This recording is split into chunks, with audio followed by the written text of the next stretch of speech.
Thomas the tank engine was feeling unwell. He was stuffed up in the smoke box and couldn't make much steam. The Fat Controller came to see him. "You're all right to take Annie and Clarabelle," he said, "but you mustn't pull trucks until we've had time to mend you." So the Fat Controller sent Duck to take care of the goods, while Thomas carried his usual passengers. At the junction, Thomas arrived to see Duck struggling to keep the trucks in order.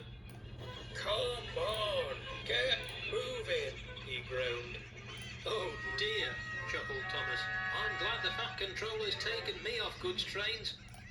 "I could certainly use the L," sighed Duck. "Ha!" huffed Thomas. "Better you than me." And he puffed away, leaving Duck rather annoyed. The next morning, Thomas was preparing for his first train when the driver came up. "Change of plan, Thomas," he said. "Duck will be taking your passengers while you'll be looking after the goods." But I can't pull trucks," Thomas stammered. "The Fat Controller said so." "Lucky that your branch line is so small then," laughed his driver. Thomas then saw Duck puffing into the station with Annie and Clarabelle. "Thank you for taking the trucks today, Thomas," he said. "Better you than me, after all." And he puffed away. Thomas arrived at the yards and shunted his first train into place. "I want no nonsense from you," he ordered. "How dare he?" whispered the trucks. "We'll give him nonsense." Then the guard's whistle blew and Thomas puffed away. As the train rolled through the countryside, Thomas's driver became concerned. "Don't strain yourself, Thomas," he said. But Thomas wasn't thinking about the train. He was thinking about what he would say to Duck when they next met. Suddenly, the trucks began their tricks. "Hold back! Hold back!" Thomas's wheels began to slip. "Stop it!" he ordered. "Come on!" "Steady, Thomas," called his driver. But it was no good. Thomas strained and strained, pulling as hard as he could, until...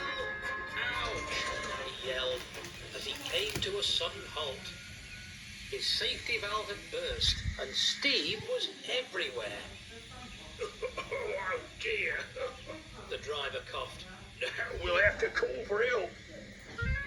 Toby took the passengers while Duck arrived to help Thomas. The train was soon moving again and arrived at the station only a few minutes late. Then came another problem. "We've got too much freight," cried the yard manager. "There aren't enough trucks for the delivery." Then Duck had a cheeky idea. "You know, sir," he said, "Thomas is out of action at the moment. Perhaps you could fit the goods in his cab."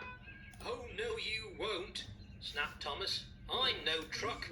I won't be loaded with cheeses and milk." "We've got no other choice," the yard manager said. "You'll have to do for the time being." Thomas's face went red with fury.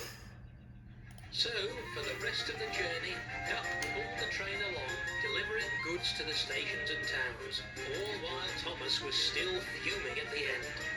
The other engines would whistle and laugh whenever they saw him. Even Bertie Buss chuckled as he raced by. When they arrived back at the big station, Duck shunted Thomas into a siding. The Fat Controller was waiting. "Oh dear, Thomas," he said. "I shall have to send you to the works to be mended." Thomas sighed and looked at his buffers. "Duck, you'll have to stay here until Thomas is repaired. You won't mind, will you?" "Of course not, sir," he said. "Better me than Thomas. After all, someone has to take care of the goods trains round here." The Fat Controller smiled and walked off, as Duck puffed away, leaving Thomas to ponder in embarrassment.